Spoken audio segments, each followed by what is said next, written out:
perdón, dos en climatología, pertenecientes a la carrera de geografía de la Universidad Nacional de Tucumán. Es investigadora en climatología en el Laboratorio Climatológico Sudamericano, perteneciente a la Fundación Carl Z. Caldenius. Realizó numerosos cursos de posgrado y extensión en la UNT y otras universidades del país. Participó como asistente y expositora en congresos, jornadas de geografía y ha publicado algunos artículos en revistas de interés nacional y actas de congreso. Le damos la bienvenida a la profesora Marilyn Leiva. El tiempo es suyo. Bueno, buenas tardes a todos. En primer lugar, agradecer su presencia en esta charla que tiene como eje temático el cambio climático. Bueno, saludarlos a todos, especialmente al doctor Minetti, por compartir este espacio conmigo y a la universidad, a la facultad y al departamento de geografía por darnos este espacio para poder difundir problemas de interés de tipo nacional, regional y mundial también. Bueno, voy a compartir pantalla ahora.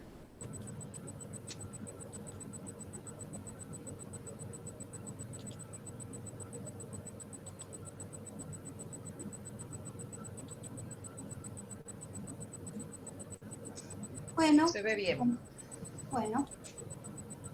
Entonces, como les decía recién, en el marco del tema el cambio climático ya, yo voy a profundizar sobre el tema impacto de la variabilidad climática en los cultivos de soja y de poroto en el noroeste argentino.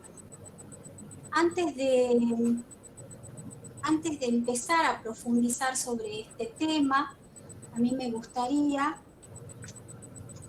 perdón, no sé por qué no pasa, me gustaría poder abordar algunos conceptos sobre esta temática, el concepto de clima, el concepto de variabilidad climática, el de cambio climático y el de salto climático, antes de ir al tema en sí de esta charla. ¿Qué es el clima? Bueno, la definición que más circula en la comunidad es que el clima es el estado medio de la atmósfera, ¿sí? Pero yo tomé una definición de Peixoto y Orr del año 1992 que dice así: el clima es el estado del sistema caracterizado por valores medios, extremos, medidas de dispersión y otras que caracterizan la atmósfera sobre un periodo de tiempo.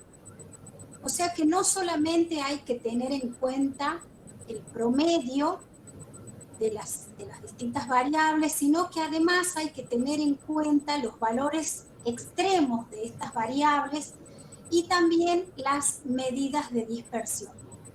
En este sentido, entonces, ¿qué sería la variabilidad climática? Se refiere a las variaciones presentes en un estado climático, ¿sí? O sea, cuánto varía. Y el cambio climático se refiere a una inconstancia climática del promedio a nivel global, ¿sí? Hay, digamos, algo interesante en el término de cambio climático y que lo diferencia del término de salto climático, que es de que se trata de algo global, ¿sí? Que se da en todo el planeta. En cambio, un salto climático es una fluctuación en las variables climáticas, pero que involucra una región mucho menor, ¿sí? O sea, puede involucrar una región sobre la Tierra o algunas regiones que de modo simultáneo se ven afectadas por ese salto climático. Además, ocurre en pocos años y también puede suceder en un salto climático que no ocurre en un cambio climático, que solamente se da el cambio en una variable y no en todas.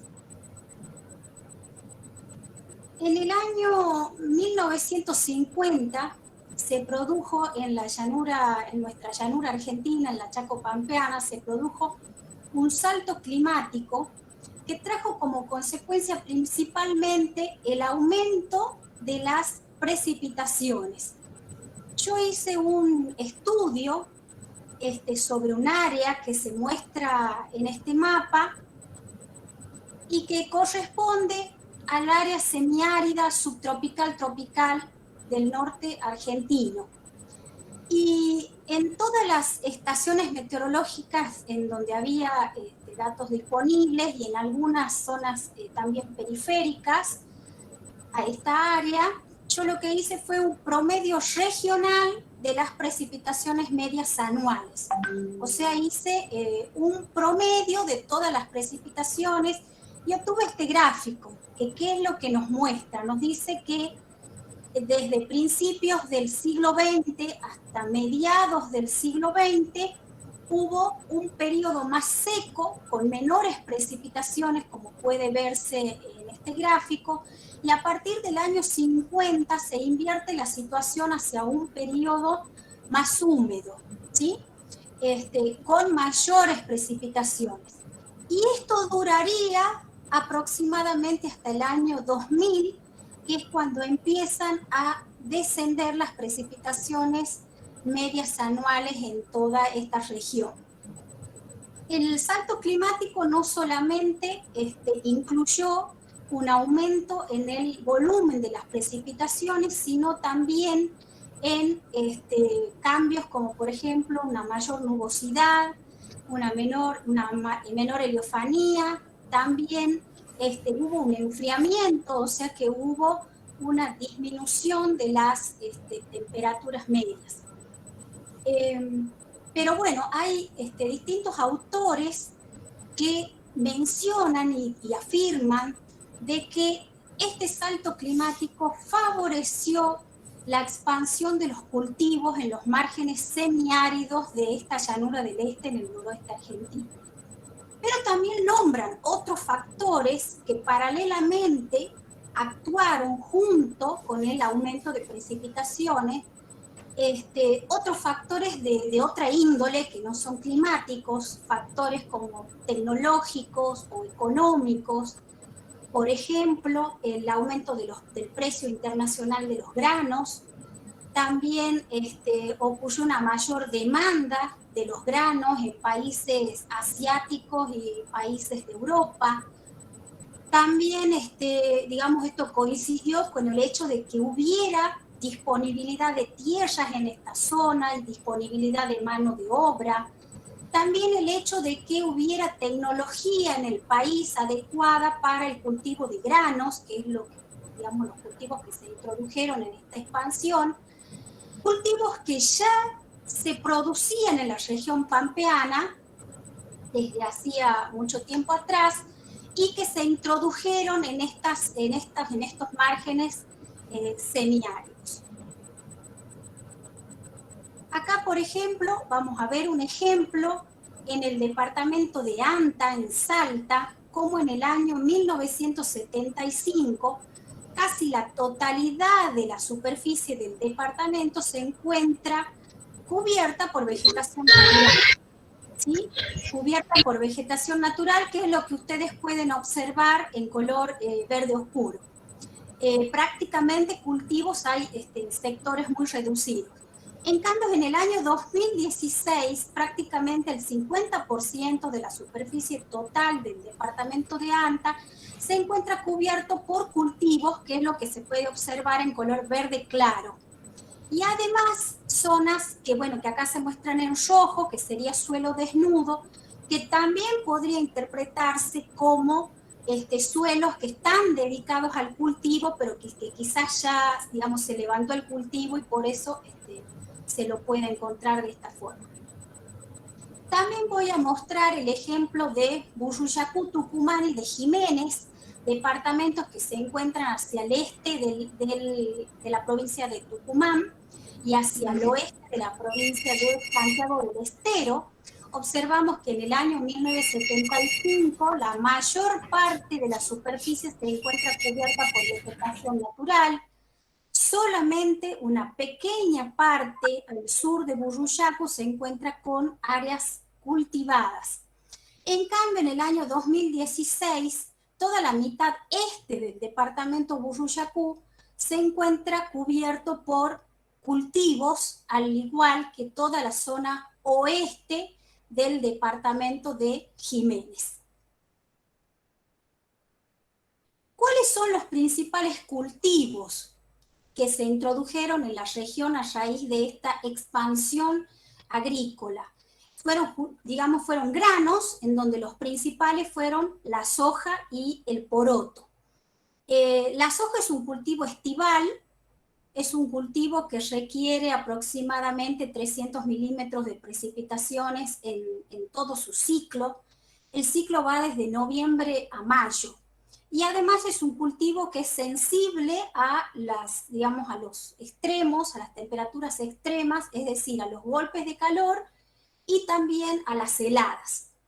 En el caso del poroto, también es un cultivo estival, es un cultivo que tiene un ciclo más corto, que va de enero a abril, y que requiere 400 milímetros de precipitaciones aproximadamente, y también es sensible a las temperaturas extremas, a los golpes de calor y a las heladas. Acá podemos ver en este gráfico cómo ha ido evolucionando la superficie sembrada con soja en el departamento de Burruchacu. Desde finales de 1960 hasta el año 2013, que hasta ese año yo pude realizar mi estudio, en donde se puede observar que hay un aumento progresivo en cuanto a la superficie sembrada de soja. Hasta el año 2005, donde encontramos un pico, y a partir de ahí desciende la superficie sembrada hasta el año 2013. En este otro gráfico se puede observar la producción de soja también en el departamento de Burruchacu. Tiene similar comportamiento al de la superficie sembrada. Desde finales de los 60 fue aumentando con algunos momentos en la década del 90 de menor producción, pero en general tiene una tendencia ascendente la producción, con un pico máximo en el año 2005, y a partir de ahí cae la producción, al igual que el área sembrada, hasta el año 2013. ¿Qué pasaría con el rendimiento? Yo realicé un promedio del rendimiento de soja, ¿sí? en 6 departamentos que analicé, y ¿qué es lo que se puede observar? Que si bien crece el rendimiento de la soja, pero llega hasta un punto en el año aproximadamente 2005, donde se da un pico y a partir de ahí desciende. Podría deducirse que el rendimiento, está muy relacionado con las precipitaciones. Y yo anteriormente mostré en el gráfico de que las precipitaciones habían disminuido a partir del año 2000. Entonces, bueno, ¿cuál es la relación que existe entre precipitaciones y el rendimiento de la soja? En este gráfico puede verse la correlación, la relación existente entre la precipitación y el rendimiento de la soja, y la precipitación de distintos periodos: noviembre, diciembre, lo que está en azul; diciembre, enero y febrero, lo que está en rojo; y diciembre, enero, febrero y marzo, lo que está en verde. Puede concluirse que el periodo de precipitaciones que más relación tiene con el rendimiento de la soja es diciembre, enero, febrero y marzo, que que tiene una mayor correlación en 3 de los 6 casos. Ahora, ¿qué pasaría si nosotros tenemos en cuenta todas las variables climáticas? ¿Cuáles serían las variables climáticas que más impactan en el rendimiento de la soja? Acá en este cuadro yo presento los 6 departamentos estudiados y cuáles son las variables climáticas que impactan en el rendimiento de la soja en cada caso. Las más importantes, porque es la que más aparece en más casos, sería la precipitación del mes de diciembre. Muy importante para el cultivo, dado que es el aporte hídrico necesario para el momento de la siembra, para los primeros momentos del ciclo del cultivo. También aparece la precipitación de noviembre, de enero, febrero y marzo. Digamos que es el aporte necesario en casi todo el periodo del ciclo del cultivo. A su vez también aparecen otras variables como la temperatura mínima de febrero, la amplitud térmica de febrero y la temperatura mínima de marzo. La temperatura mínima, ¿por qué es importante? Porque cuanto menor sea la temperatura mínima, compromete el crecimiento vegetativo del cultivo, ¿sí? Y el llenado de las vainas, o sea, de que actúa directamente sobre el rendimiento.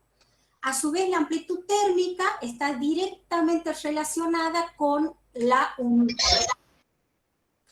Ahora, si nosotros medimos, digamos, podemos calcular un porcentaje, la pregunta sería, ¿en qué porcentaje las variables climáticas explican la variabilidad total del rendimiento de la soja? Bueno, en el departamento de Burruyacu, las variables climáticas determinan un 53% del rendimiento total de la soja. Luego, en segundo lugar, está Anta con un 47%, Moreno también con un 47%, Jiménez 23%, Taboada 22% y General San Martín un 16%. ¿Qué pasa con el resto del porcentaje? Y bueno, estaría dado por todas las mejoras tecnológicas que se han implementado en estos últimos años. Bueno, ahora hablemos del poroto. Vamos a ver en este gráfico cuál es la superficie sembrada con porotos en el departamento de Jiménez, Santiago del Estero. Y puede observarse que a diferencia de soja, donde la superficie sembrada fue aumentando sostenidamente desde las décadas del 60 hasta el año 2005, en el caso del poroto ha ido disminuyendo, tiene unos mayores valores en la década del 70 y 80, y luego esos valores con grandes fluctuaciones fueron disminuyendo hasta el año 2013. Este mismo comportamiento similar en cuanto a su tendencia se pueden observar en la producción de los porotos. En este caso muestro el caso de Anta, en donde la producción fue disminuyendo, fue mayor en la década del 80 y luego fue disminuyendo hasta el año 2013. ¿Qué pasa con el rendimiento? Se tomaron 4 departamentos dentro del área de estudio y el rendimiento tiene un comportamiento similar a soja, con periodos de mayor rendimiento como en la década del 80, menor rendimiento en la década del 90 y un pico máximo hacia el año entre el 2005 y el 2010. Y luego el promedio del rendimiento empieza a disminuir, ¿sí? O sea, tiene, digamos, en esta última parte un comportamiento similar a lo que veíamos en soja. Ahora, ¿qué relación existe entre el rendimiento y las precipitaciones? ¿Cuánto influyen las precipitaciones? ¿Qué importancia tienen? Veamos, la correlación entre precipitación y rendimiento del poroto. Podemos concluir que la precipitación de diciembre, enero y febrero es la más importante para el cultivo del poroto, ya que tiene una correlación más alta en todos los casos estudiados. Ahora, si se toman todas las variables climáticas, digamos, sale este cuadro en donde se muestran todas las variables climáticas que impactan en el rendimiento del poroto. ¿Cuáles son las más importantes? Precipitación de diciembre y precipitación de enero, porque son las que aparecen más veces en los distintos casos estudiados. Se realizaron modelos de regresión múltiple para poder realizar estos cálculos. La precipitación del mes de enero puede decirse de que es importante porque es el aporte hídrico necesario para la época de siembra del cultivo del poroto. Y la precipitación del mes de diciembre porque es el aporte hídrico necesario para el suelo que un mes después tendrá el periodo de siembra. También aparece la amplitud térmica de febrero y la amplitud térmica de diciembre, variables que están relacionadas, por un lado, con las temperaturas extremas, a quienes el poroto es sensible, y además está también relacionada con el contenido de humedad necesario en todo el ciclo del cultivo. ¿Cuál es el porcentaje en el que las variables climáticas explican el rendimiento del poroto? Bueno, en el caso de General San Martín se obtuvo un porcentaje de 37%, en el de Burruyacu 27%, en Jiménez 19% y en Anta 16%. El resto del porcentaje estaría dado por las mejoras de tipo tecnológica, como ya lo dije igualmente en soja. Vamos con las conclusiones. Bueno, se puede concluir en primer lugar que en el caso de la soja la producción aumentó de forma sostenida hasta el año 2005 aproximadamente y luego cae su producción hasta el año 2013. Mientras que el poroto comenzó en los 70 con mayores valores que luego descendieron. Lo mismo ocurre con el área sembrada. Las precipitaciones de diciembre, enero y febrero, y de diciembre, enero, febrero y marzo son de gran igual importancia para los cultivos de soja y de poroto. ¿Cuáles son las variables climáticas más importantes? Las precipitaciones de diciembre y enero, porque son las que más aparecen en los modelos obtenidos. Las variables climáticas explican entre un 16 y un 53% del rendimiento de soja, y en el caso del poroto determinan entre un 16 y un 37% del rendimiento. Bien, yo al principio de mi charla les había contado de que una de las causas, para muchos autores, la principal causa de la expansión agrícola fue el salto climático que se produjo en la década de 1950. Entonces, teniendo en cuenta eso y teniendo en cuenta estos porcentajes, son importantes porque si se modificara la situación y ocurriera un nuevo salto climático que nos llevara hacia condiciones más secas, toda la expansión de los cultivos y la forma de producción instalada en el área de estudio en los últimos 40 años se vería seriamente afectada, a menos de que, por supuesto, de que la tecnología lograra de alguna manera independizar digamos la dependencia que tiene estos cultivos de las variables climáticas, o por lo menos minimizarlas. Bien, eso es todo. Bueno, muchas gracias, profesora Leiva. Al final de la charla del profesor Minetti se harán todas las preguntas, no se contestarán sus inquietudes. Vamos a dar pie a el profesor Juan Leónidas Minetti, doctor en Ciencias Meteorológicas, egresado de la UBA en 1991, ex profesor titular en Meteorología y Climatología del Departamento de Geografía de la UNT y posgrado en la Universidad Nacional de Tucumán.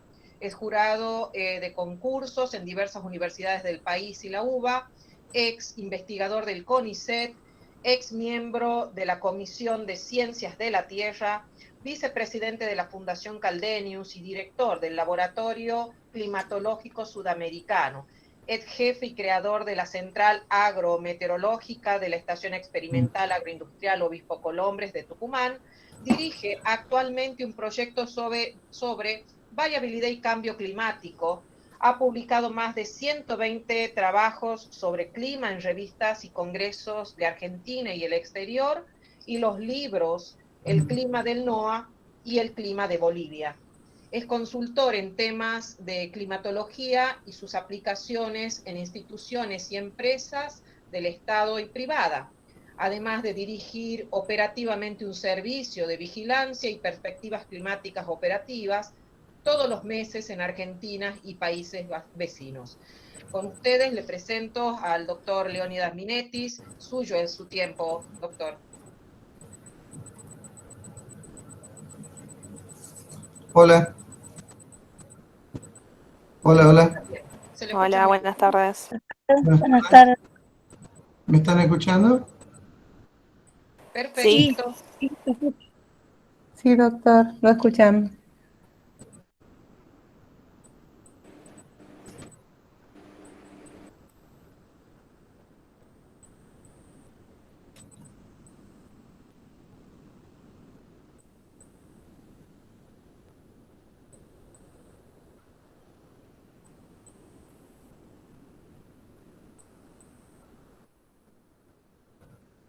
Ok, Se ve perfecto, profesor.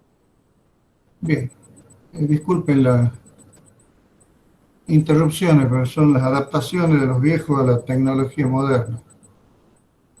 Bueno, en primer lugar quiero agradecer a las autoridades del Departamento de Geografía y de la Facultad de Filosofía y Letras de darme el honor de hacer esta exposición de este problema que afecta a toda la sociedad humana. En segundo lugar, agradezco a todos los presentes, digamos, en alguna medida, para escuchar este tema. Y quiero manifestar que hace un buen tiempo de esta parte que yo intento llegar a los decisores en la sociedad para hacerles entender la naturaleza del problema que enfrentamos. Bueno, quiero hacer un breve comentario. En los 80 años del Departamento de Geografía han pasado por esta casa de estudio investigadores de la Escuela de Geografía Física de la época de los alemanes que iniciaron la investigación en clima descriptivo del noroeste argentino y en particular de Tucumán.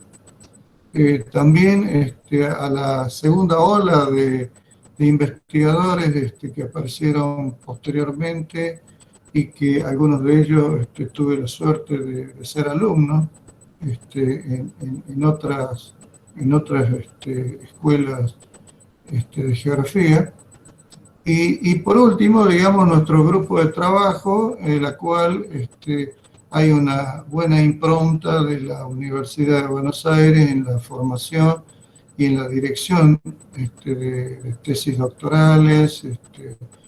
Y bueno, y acá en Tucumán, por lo menos nosotros tuvimos unos 3 a 4 tesistas sobre temas de variabilidad y cambio climático y también de impacto de la variabilidad y cambio climático en la actividad antrópica, particularmente en la agricultura. Bueno, dicho esto, voy a pasar esta lámina de las cuales la Organización Meteorológica Mundial ha realizado una publicación que se llama Cambio Climático, Climate Change, su versión original de Ginebra. Los expertos en clima en escala global han definido al cambio climático como una terminología que abarca a todas las formas de inconstancia climática. Es decir, estamos hablando de la variación del promedio, y para hablar de la variación del promedio tenemos que diferenciar del clima, del tiempo, en que tiempo es una condición instantánea de las variables físicas que definen nuestro ambiente, mientras que el clima estamos hablando de las variaciones de las de los promedios, de los desvíos estándar, de los extremos y de los que ya definió hace rato Marilyn, y no quiero abundar en esta cuestión.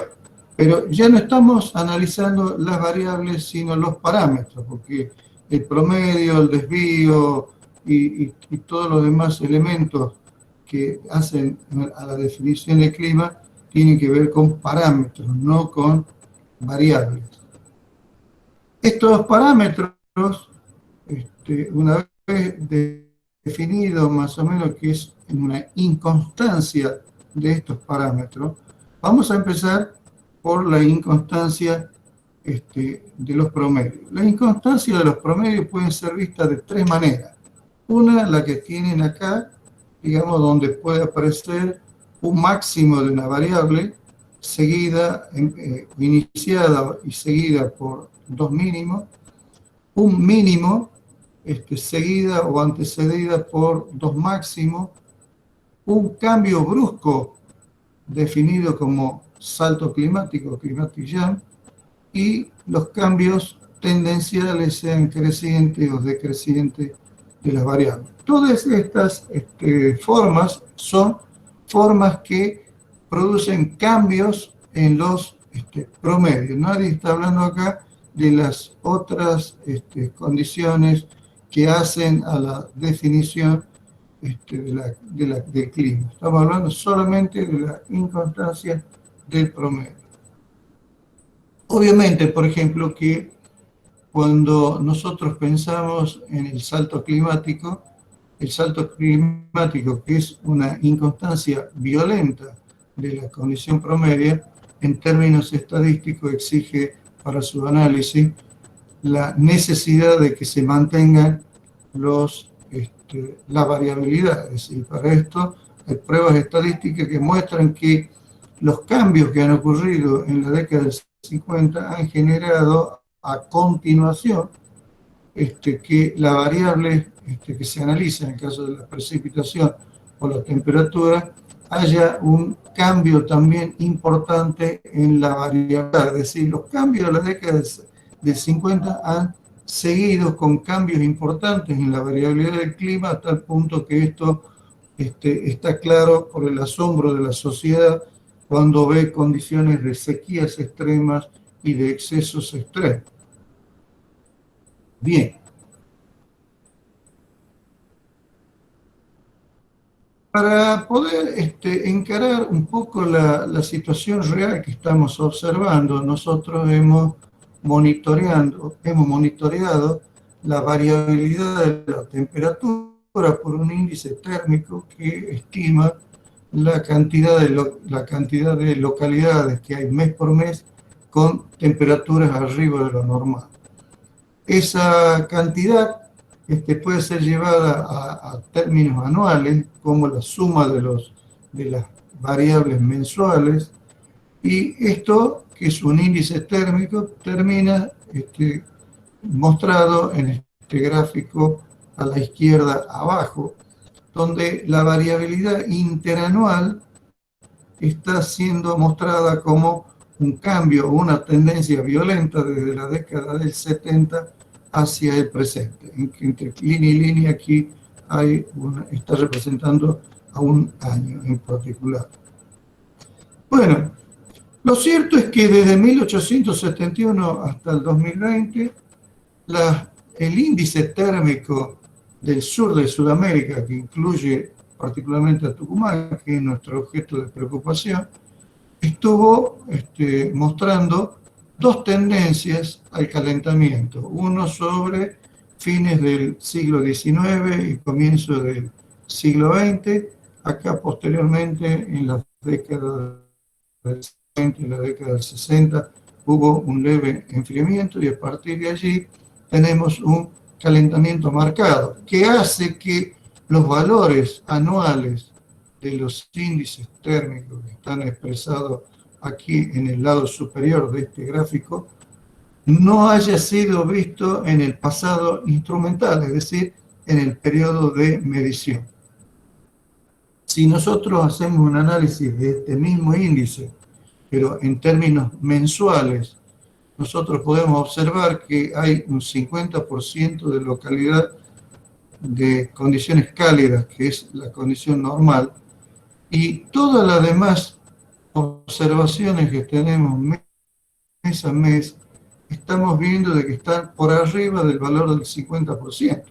Es decir, son muy raros los eventos que han disminuido el 50% de lo normal en la temperatura. De tal manera de que hoy, si nosotros como climatólogos queremos hacer un análisis y queremos ver en qué medida está cálido las últimas décadas, aquí uno podríamos decir todas desde el 2003 para acá.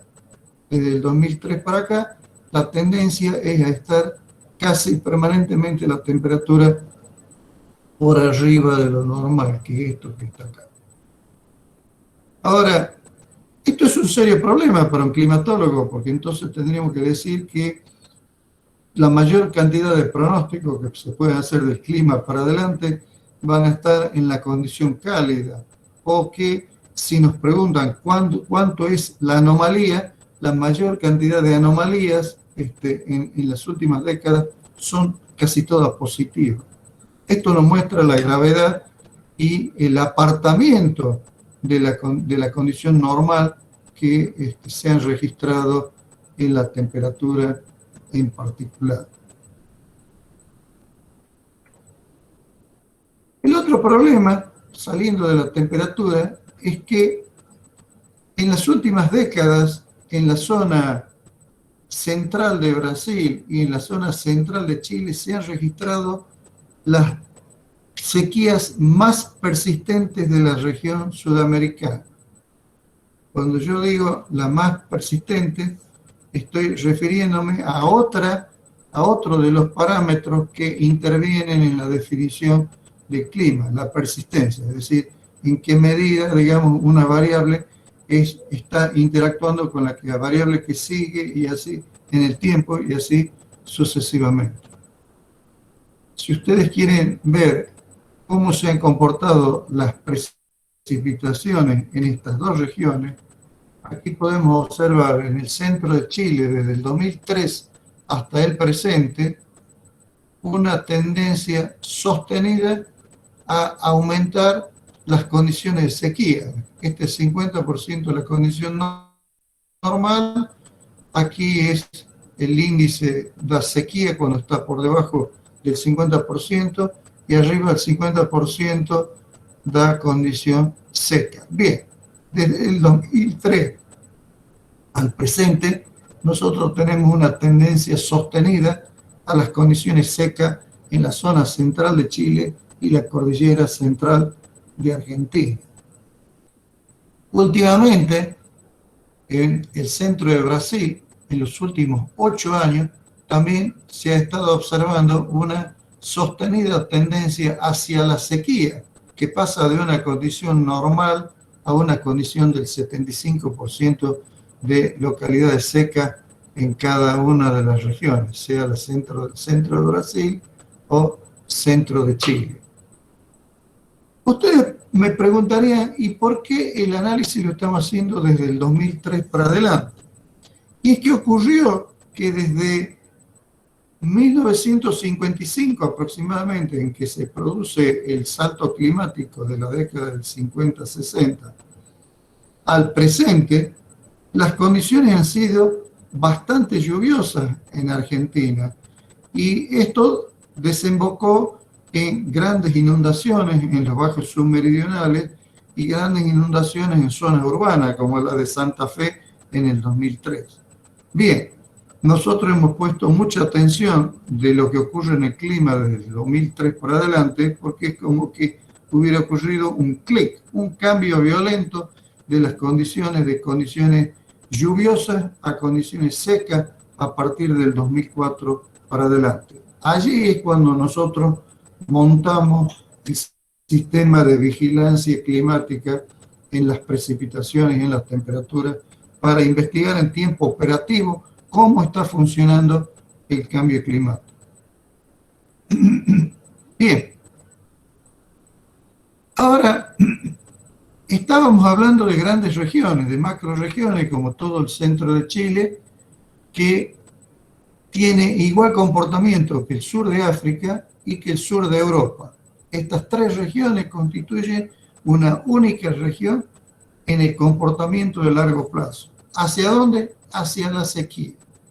En la zona llana de Argentina y del subtrópico y del trópico argentino, las condiciones han sido, y esto está muy bien visto en la serie de lluvia de San Miguel de Tucumán, está visto como una condición en el promedio del orden de los 1000 milímetros en San Miguel de Tucumán, después desde la Segunda Guerra Mundial a la Primera Guerra Mundial, en un promedio de lluvia del orden de los 850 o 900 milímetros, viene el salto climático que produce un aumento en la precipitación promedio a de 1100 milímetros.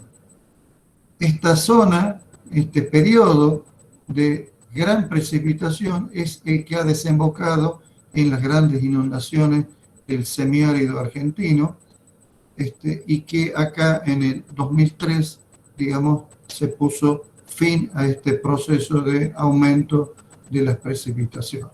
Estamos hablando de que el cambio pasó de más o menos 900 milímetros a 1100 milímetros, ha subido 200 milímetros en el promedio entre ambos periodos. Los periodos que están marcados como valores extremos más secos, acá y acá, están representando a las condiciones nuevamente secas que estamos observando desde el 2003 en particular para adelante, y que ya lo mencionó la doctora Leiva en su análisis de impacto en la productividad de soja. Es importante en una región donde el régimen pluvial es cuasi monzónico, como el del noroeste argentino, o Bolivia, o Paraguay, es importante el análisis separado del trimestre de lluvia de octubre, noviembre, diciembre como trimestre primaveral y el trimestre de enero, febrero, marzo como trimestre estival. Bien, allí tienen el mismo comportamiento en la tendencia de una condición seca desde el 2016 al 2050, perdón, al 1950, una condición lluviosa hasta más o menos el 2000 y desde el 2003 para adelante una tendencia a el declive o caída de las precipitaciones de la primavera. Ustedes están viendo acá que la primavera pasada, digamos, se ha registrado uno de los valores de sequía más bajo histórico medido desde 1884. Más adelante, en el trimestre clásico del verano de enero, febrero, marzo, también tiene el mismo comportamiento seco a mediados del siglo pasado, el mismo comportamiento lluvioso y la misma caída de las precipitaciones que estamos observando recientemente, que es motivo de nuestra preocupación, que es cuando hablamos de que es importante retener el agua sobre el continente, evitar la pérdida de agua hacia los océanos para resolver mejor los problemas de falta de agua de la zona continental. Esto es una cuestión vieja que ya ha sido tratada por el propio Meguino cuando decía, dejen de tirar agua dulce al océano.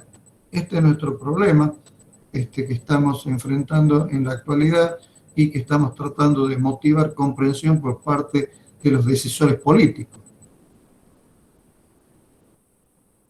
La última investigación que estuvimos realizando sobre la conexión entre las temperaturas máximas promedio y las precipitaciones, la estamos viendo acá cuando nosotros estamos mostrando, esto es una correlación que existe entre todas las temperaturas máximas mensuales consigo mismo, de tal manera de que aquí hay una matriz de correlaciones donde muestra que el mes de agosto es el mes que más correlaciona las temperaturas para adelante y para atrás, de tal manera de que agosto es un mes representativo de la condición de humedad, de nubosidad y de lluvia sobre el continente.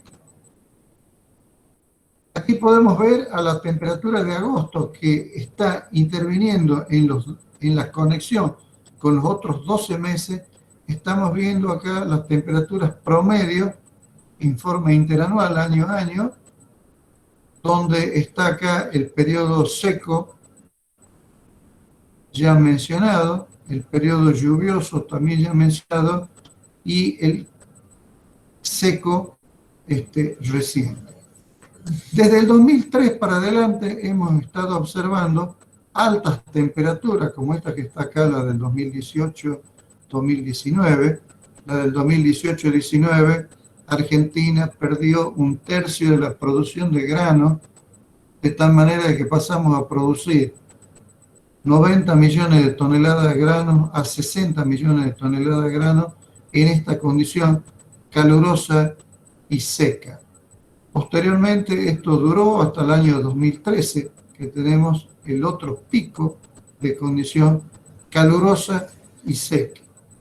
La tendencia nos está diciendo que estamos retrocediendo a la misma condición seca y calurosa que los americanos le llamaron originariamente la sequía de la Segunda Guerra Mundial, porque en realidad a ellos les afectó fuertemente el final de la sequía, pero las sequías importantes han comenzado acá en la llanura argentina en el 2016 y finalizaron más o menos en la década del 50.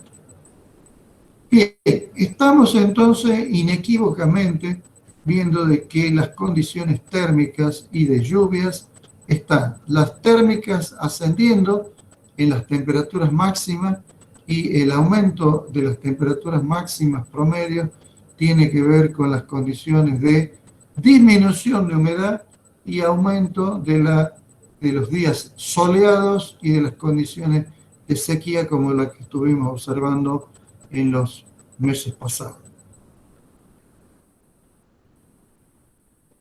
Es importante también mostrar que en las investigaciones recientes de nuestro grupo de trabajo, que desde 1860 al presente, en la zona central de Chile, sur de África, como comenté recientemente, y sur de Europa, los índices de sequía han estado sistemáticamente creciendo, de tal manera de que los últimos dos condiciones más secas históricas medidas en esas regiones más afectadas por la sequía corresponden a la del año 2099, perdón, y la de la reciente, la del año pasado y el ingreso del nuevo año, de tal manera que esto es agosto de este año. Perdón, este es el índice de sequía, estoy ya confundiéndome, este es el índice de sequía de Chile, sur de África y sur de la zona mediterránea. Estas son, nos está diciendo de que las condiciones de sequía son las más graves observadas en toda la historia medida. Esa es una región. En esta misma región también podemos observar una oscilación que el análisis espectral nos muestra como una oscilación del orden de 30 años más las tendencias. Estas son las oscilaciones más importantes de la zona árida, de la zona desértica. En el corazón de Sudamérica, que está marcado acá, estas son las localidades más longevas que tenemos en el corazón de Sudamérica, tiene como índice de sequía una condición de la más húmeda mostrada acá entre la década del 50 y el 90 y pico, y la más seca, que son estas que están acá a comienzo de la mitad del siglo pasado y la actual, de tal manera de que estamos yendo a una tendencia hacia una condición más seca sobre el corazón de Sudamérica. Esas condiciones secas, por supuesto, no dice que todos los años necesariamente van a ser secas. Por ejemplo, acá ocurrió un evento bastante lluvioso en medio de una tendencia seca que ha generado los mayores desastres en términos de impactos en la agricultura y en el sistema de transporte de los productos agrícolas, que ocurrió acá en el 2017-18. Bien, acá tenemos que aparte de la tendencia larga del clima, de esta oscilación larga del clima, hay un cambio importante cada 20 años que algunos colegas le han llamado la oscilación ventianial. Pero como esto está mezclado con la zona árida, y la zona árida tiene una oscilación del orden de 30 años, aparte de la tendencia, los análisis espectrales en conjunto han mostrado que esta oscilación es del orden de 25 años. Es lógico, es la condición intermedia de ambas oscilaciones. Bien, por último, ahora para que ustedes se den una idea de nuestra preocupación, fuerte preocupación, por cierto, es que de prácticamente los meses de febrero en adelante hemos observado una sistemático aumento de las condiciones de sequía en el corazón de Sudamérica, Paraguay, Bolivia, norte de Argentina y ahora parte de la pampa seca argentina. Esta condición de sequía, por supuesto, es una condición de lo demás seca en términos referenciales, de tal manera de que ustedes pueden observar que los niveles de impacto que esto ha producido, digamos, son de los más grandes en Paraguay en la producción primaria, en la falta de agua en las cuencas para transportar los granos hacia el puerto de Rosario, y las pérdidas de productividad que ya ha mostrado Marilyn recientemente en su exposición. Este mapa que está a la derecha puede mostrar exactamente lo contrario que ha ocurrido sobre octubre 14 del año pasado respecto de que es octubre 13 del 2020. Bien. Por último, quiero aclarar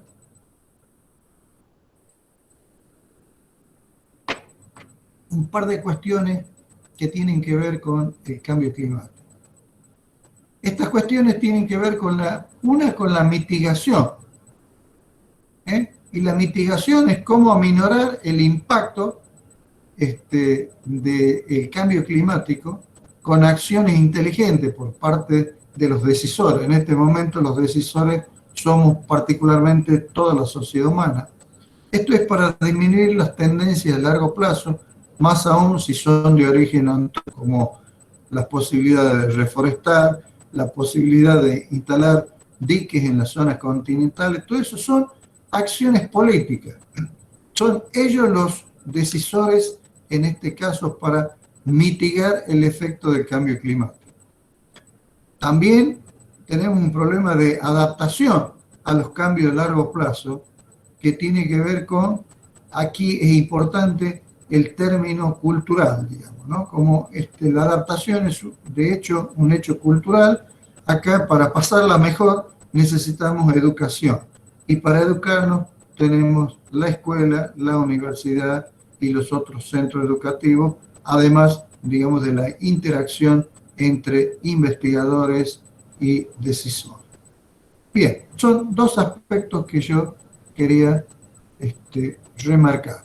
En particular, esto de las acciones políticas y de la educación, creo que yo voy a recordar los dichos de Jared Diamond, que es un ecólogo muy importante del UCLA de Estados Unidos, donde escribió mucho sobre el tema del impacto o el tema de la, bueno, sí, es una forma de impacto de las acciones humanas. Y él presenta 5 aspectos. Uno, digamos, es cuán amigable es la acción antrópica respecto del medio ambiente. El punto 2 es el cambio climático, y no lo puso como un problema de medio ambiente para no entrar en la discusión si esto es antrópico, si esto es natural o artificial. El tercer punto tiene que ver, digamos, con tener enemigos fuertes en la frontera, es decir, un gran gasto de recursos en términos militares. La otra es de tener una sociedad amiga y fuertemente dependiente de la de uno, y entonces cuando entra en colapso, ese era el término de que hace rato no me acordaba, cuando entra en colapso la sociedad amiga, digamos, entra en colapso la otra parte de la sociedad amiga. Un poco esto es lo que estuvo pasando con el derrumbe de la Unión Soviética respecto de Cuba. Y por último tenemos el quinto punto. El quinto punto dice, todo esto nos va a ir mejor al habitante en la Tierra en la medida que podamos parar y mirar para atrás y fijarnos los daños que hicimos en el medio ambiente y cómo hacer para encarar una mejora o un cambio en el medio ambiente que sea favorable al que la visita, digamos, al que visita la Tierra. Bien, yo quiero con esto dar por finalizada mi exposición. No es fácil mi función de transmitir los problemas que estamos observando en las variables climáticas a los decisores, ¿no? No es sencillo, todo el mundo prefiere no escuchar a Minetti cuando muestra estas cuestiones. Espero que no sea el caso de ustedes. Muchas gracias. Bueno, muchas gracias, doctor Minetti. Y vamos a pasar a la parte de las preguntas. Acá hay unas preguntas, Juan, para vos, que está en el chat, de Mariela Jerez. No sé si las logra leer o te las leo. Dice, ¿qué acciones de mitigación y adaptación serían necesarias en nuestra provincia para hacer frente al cambio climático? Bueno, yo empezaría de grande, sin duda, porque en la escala más pequeña tenemos una fuerte responsabilidad social sobre el medio ambiente, donde uno está succionando, digamos, los recursos para la vida.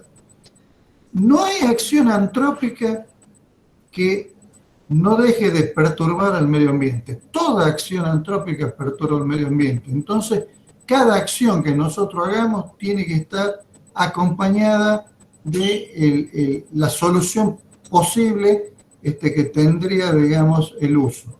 Por ejemplo, nosotros hemos hecho agricultura, desde antes que yo naciera hicimos agricultura sobre toda la pendiente y sobre toda la zona pedecerrana de Tucumán, pero nunca prestamos atención a cómo conservar el medio ambiente aparte de disfrutarlo y de usarlo. Entonces, este es un problema, ¿no? Porque en la más gran escala ya entra donde se reúnen los funcionarios políticos de las naciones, primero de los gobernadores de las provincias con el presidente. Después el representante del presidente en las reuniones como las que nosotros tuvimos en Japón, o que tuvimos en Río, pero ahí seguramente lo que van a discutir estas cuestiones poco conocen de este problema. Y entonces también está a la clara de que en esas reuniones de que hay cuestiones de orden político entre los países que más emiten contaminación, que más destruyen el medio ambiente y que después miran para otro costado. Y ahí no podemos accionar nosotros individualmente, sí lo podemos hacer localmente. Esa es la pregunta mi función como climatólogo es avisarle a todos los funcionarios estatales que estamos por mal camino. Y ya se lo he dicho, vamos por mal camino. No sé si hay otra pregunta. Me gustaría hacer una pregunta, sí.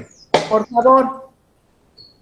Noto que en general suelo asistir a este tipo de conferencias porque me preocupa mucho el tema, y noto que en general se hace una fuerte referencia y énfasis en el impacto que el cambio climático tiene sobre la producción agropecuaria, en tanto que muy rara vez y con mucha delicadeza y cuidado se hace referencia al impacto inverso, que es la causa del cambio climático. El impacto que, esto que usted está llamando acción antrópica, doctor, el impacto que la producción agropecuaria causa sobre el cambio climático.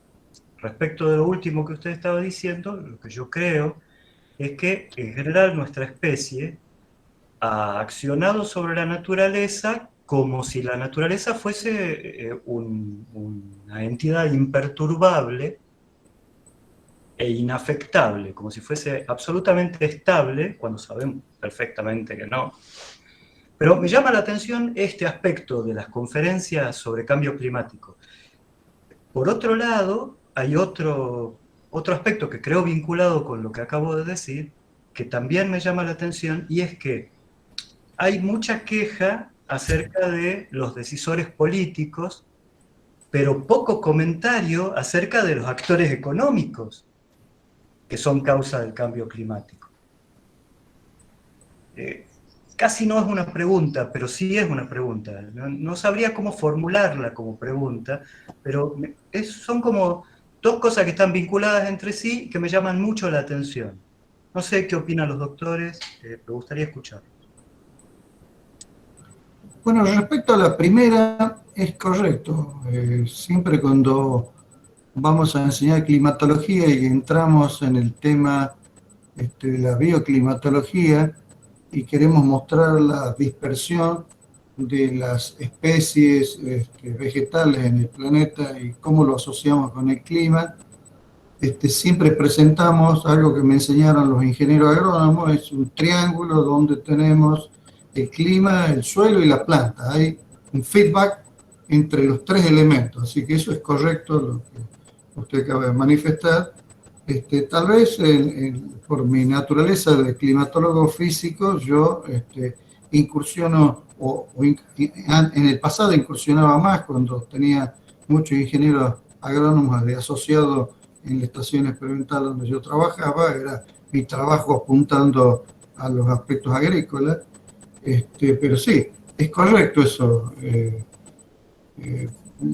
Lo que yo más lamento es que los decisores en la Argentina dejaron de forestar la mayor parte de la Argentina. Algunos dicen de que era el bosque, era un bosque antiguo, enfermo, no digo feo porque entra en el aspecto estético, pero yo recuerdo en una exposición que estuvimos con el ingeniero Costa en Salta hace algunos años atrás, buenos años atrás, donde un señor se sintió muy molesto con nuestra exposición, que era simplemente climatológica, no entrábamos, no abordábamos a los aspectos del impacto, digamos, en la vegetación natural, y es que la gente, este señor estaba siendo presionado por Greenpeace, y habían frenado la explotación, digamos, la destrucción del bosque para hacer soja, y que dice que lo iba a demandar legalmente a todos aquellos que están con la onda verde. Bueno, yo puse paños de agua fría ahí en esa reunión, porque en realidad la intención nuestra no era hacer política de Greenpeace ni mostrar una cuestión inherente, pero yo por eso cuando a mí me preguntan este tema, yo digo, mire, yo les muestro a ustedes cómo está variando el clima y si ese clima representa cambio climático o no. Para mí, sí, representa cambio climático.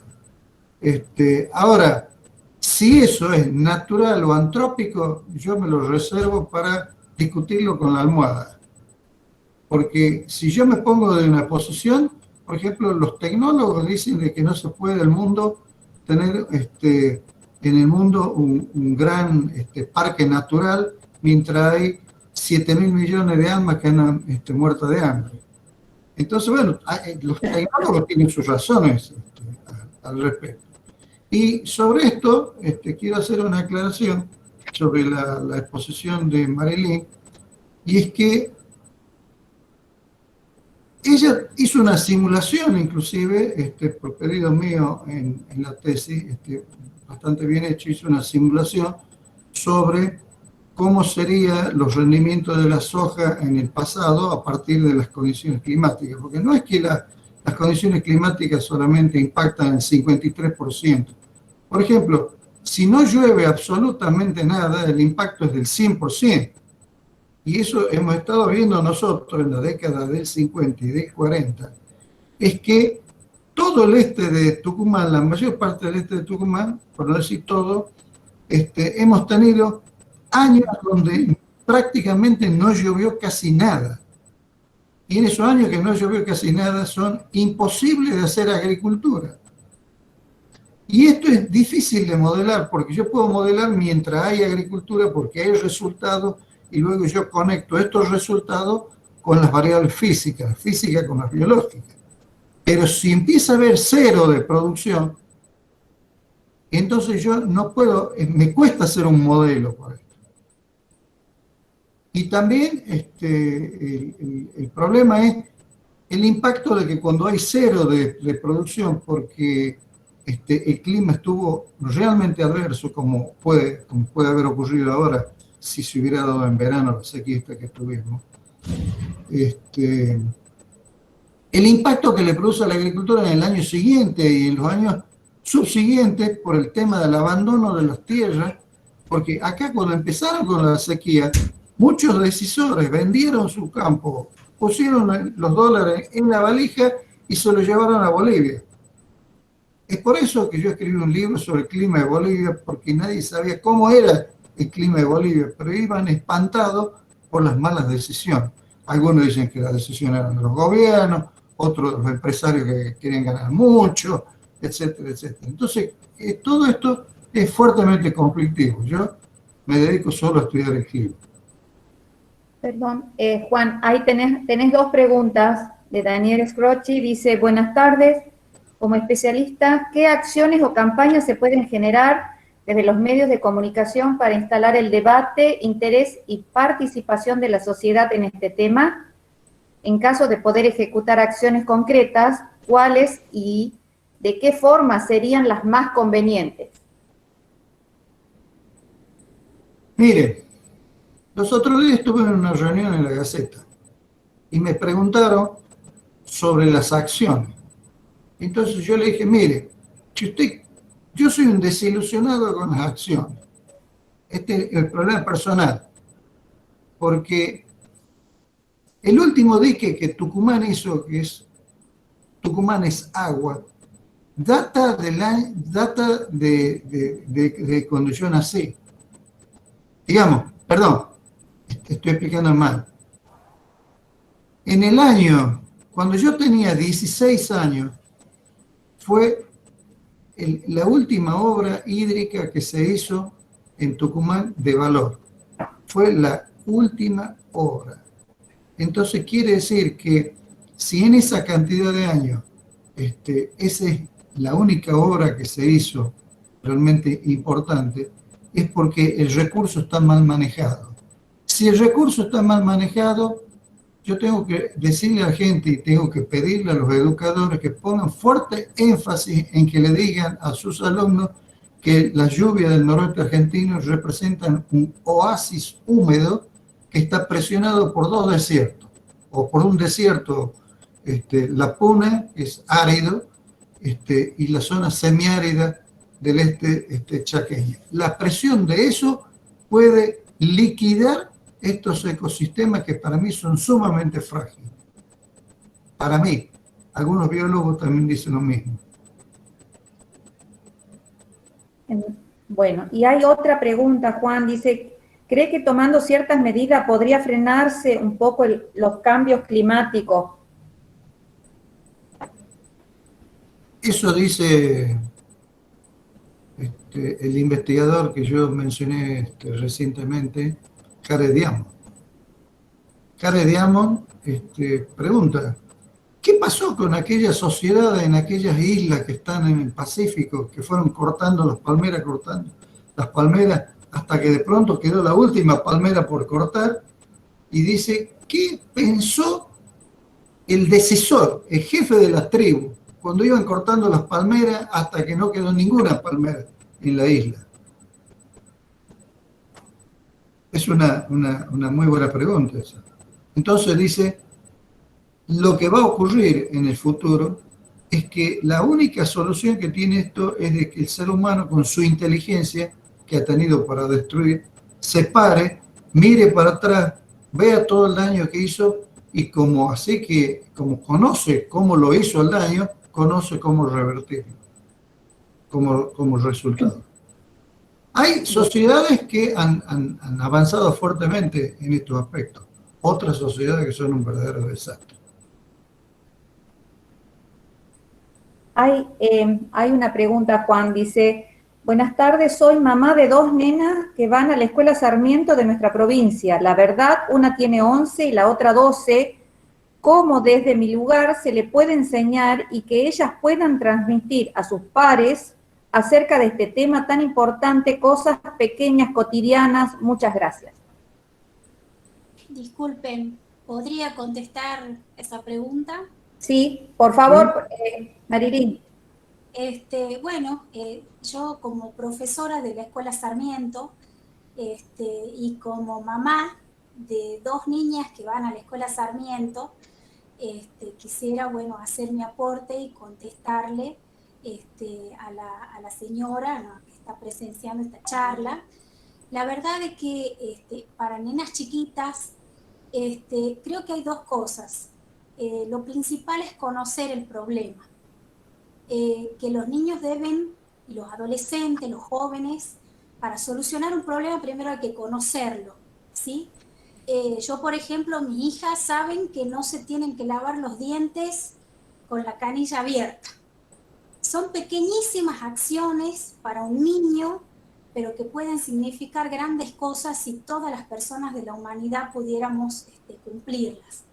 En mi casa todos saben que no me gusta que la canilla esté abierta, por ejemplo, que hay cosas que se pueden reciclar, de que hay cosas que se pueden volver a usar, y digamos, pero especialmente el tema del cuidado del agua, ¿sí? Entonces, yo creo que en principal lugar hay que conocerlo al problema, hay que explicarle por qué les estamos pidiendo eso, qué es lo que está pasando con el planeta, qué es lo que puede llegar a pasar en un futuro. Entonces, una vez que el niño comprenda, los niños son como esponjitas absorbentes, que pueden llegar a aprender muy fácilmente y a interiorizar los problemas, pero por supuesto hay que decírselos de una manera simple, ¿sí? Hay muchísima bibliografía para niños y adolescentes al respecto del cuidado del medio ambiente que se le puede dar también para poder, para que puedan conocer más, ¿sí?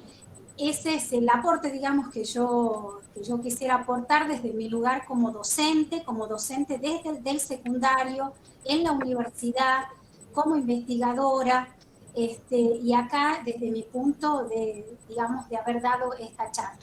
Doctor Minetti. No sé si... me parece fantástico porque yo creo que ustedes son de una generación intermedia que están lidiando más fuertemente con eso que lo que yo estoy planteando. Yo de lo del dique El Cadillal recuerdo porque yo trabajé de ayudante de un mecánico cuando tenía 16 años, cuando explotaban las rocas, dinamitaban las rocas para ir haciendo la muralla del dique, y lo tengo muy presente, pero yo también tengo claro de que diques de importancia como los que están sobre el faldeo oeste de Tucumán, no veo, y esto a veces no es culpable de un funcionario o un funcionario de turno, es un hecho cultural. Y entonces, si es un hecho cultural, el punto es, tenemos que educar, para que cuando lleguen estas personas a ser funcionarios o ser decisores estén preparados. Si no, pasará el gran vacío. Y bueno, yo, discúlpenme mi ignorancia en otros temas, pero yo antes me dispersaba mucho sobre esta cuestión, que yo dejé que los docentes hagan función docente. Yo hasta ahora me limito a demostrar qué es lo que estamos observando con el clima y hacia dónde estamos caminando al respecto. Creo que ha sido una muy buena oportunidad. Sí. Hay preguntas. Dice, ¿cuál es su punto de vista en relación al calentamiento del Ártico y los riesgos en el cambio climático?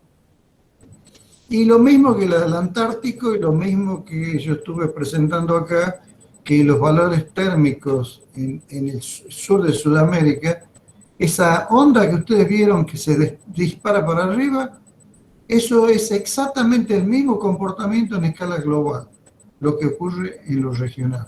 De tal manera que no nos salvamos. Esto es como el C-19. Cuando empezó en China y todos dijeron, miren ustedes. Pasó a Europa, miren ustedes. Pasó a América, miren ustedes.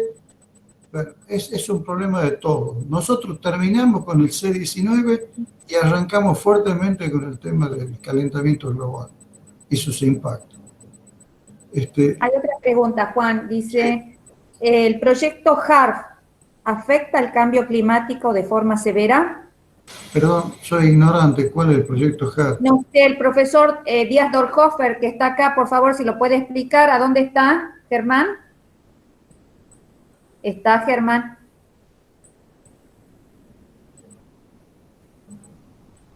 Lo puso, no sé si tiene habilitado el micrófono. Sí, lo tengo. No, pero el profesor Díaz Dorhofer, que hizo la pregunta. No, bueno, lo puso acá, no sé si se fue de la reunión.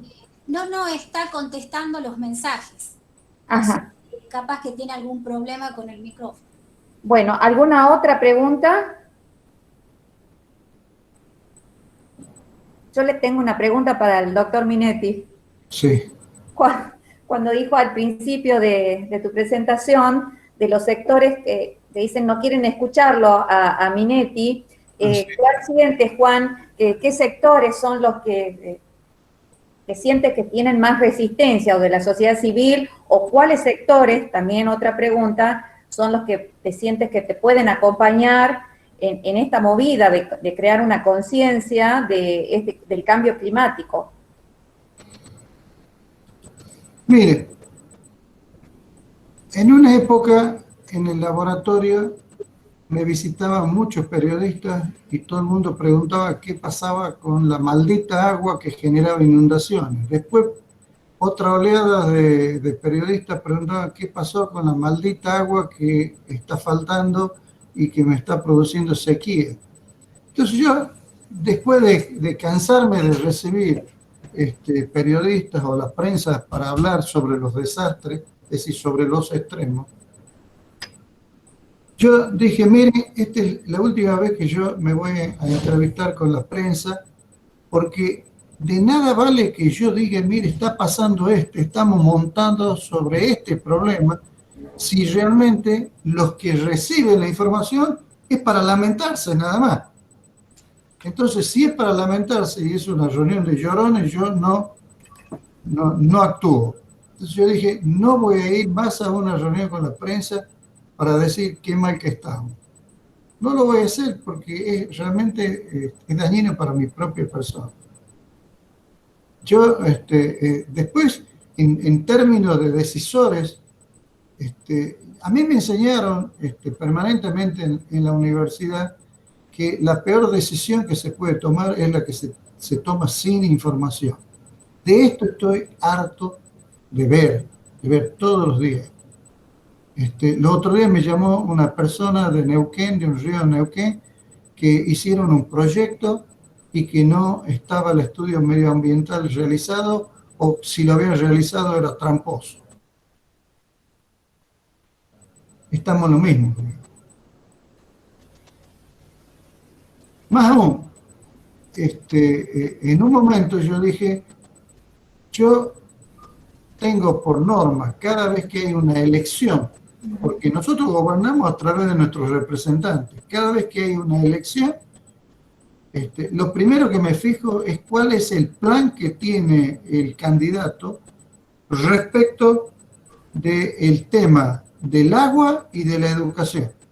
Dos cosas, el agua porque es el recurso más valioso que hay en el noreste argentino, y la educación porque es el que nos va a enseñar a usar los recursos, ya sea para liberarnos de las inundaciones, para liberarnos de la sequía o mitigarlas. No estoy hablando, hay sequías y hay inundaciones que no son manejables ni aún por los países más desarrollados, pero tienen todo un cronograma de que si se prende la luz amarilla, hago esto, si se prende la roja, hago esto, si se prende la roja, hago esto, y así sucesivamente.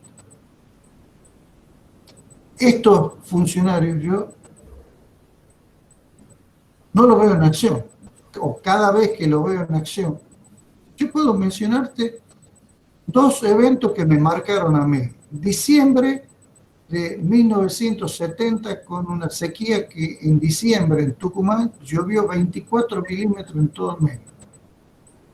Y después, en el año 77, a 7 años después, una terrible inundación sobre todo el este de Tucumán, que tuvieron que dinamitar carreteras para dejar pasar el agua de un lado para otro, que no sabíamos cómo era Tucumán. Después se hicieron los estudios de probabilidad de ocurrencia de eventos extremos y salió con que todo el llano del Leale era propenso a las inundaciones de una cada 6 años, era la recurrencia.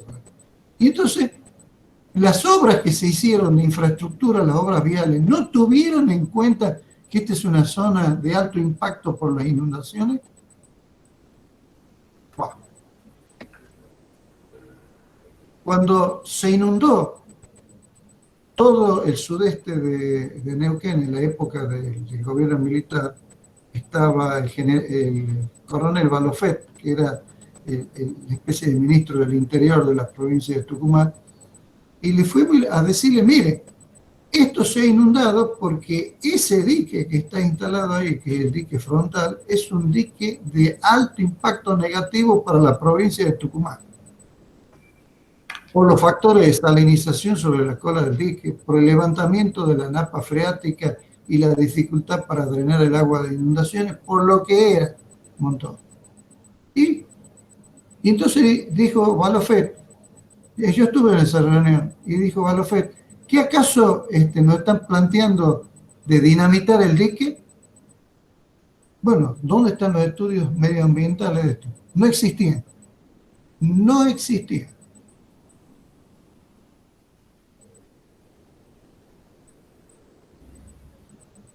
El tema ambiental es muy importante y duro de discusión. Bueno,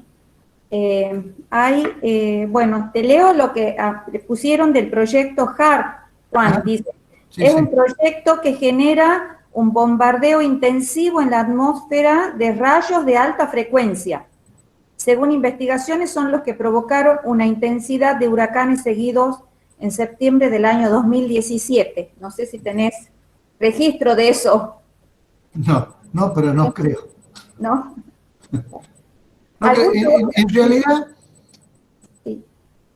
yo estuve interesado en temas de modificación artificial del clima, y otros colegas hicieron una reunión importante en la Universidad del Nordeste de Brasil,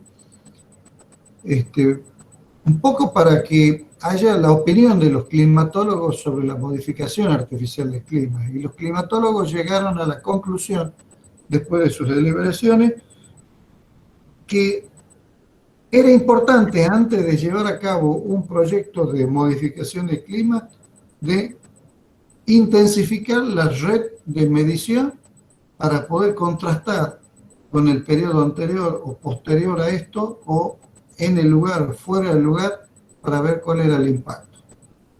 Esto ocurrió con el tema de la lucha antigranizo también en Mendoza con cohete, y que ahora fue trasladada para Jujuy.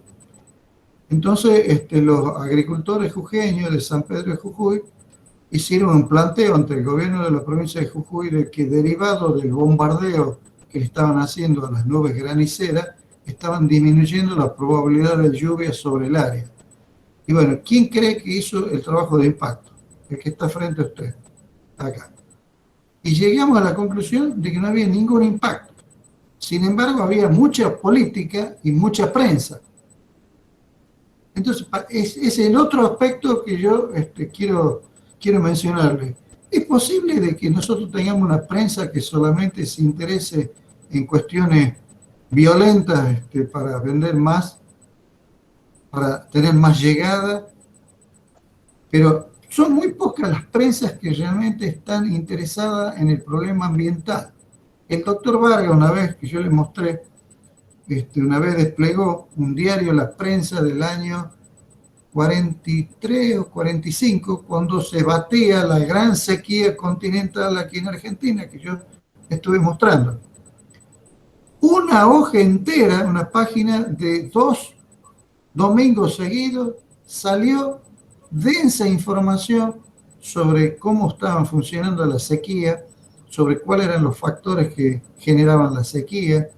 Y entonces el doctor Vargas en una reunión abrió y dijo, mire, esta era la preocupación por la sociedad civil sobre la sequía, sobre los extremos hídricos. Y después mostró otro cuadrito chiquito que decía, la sequía está afectando a la provincia de Santa Fe, más o menos. Este es el espacio que le brindan los medios al conocimiento. Entonces, y si el conocimiento es la base de la decisión, aquí es como si no existiera, porque que miren para otro lado y no vean el conocimiento.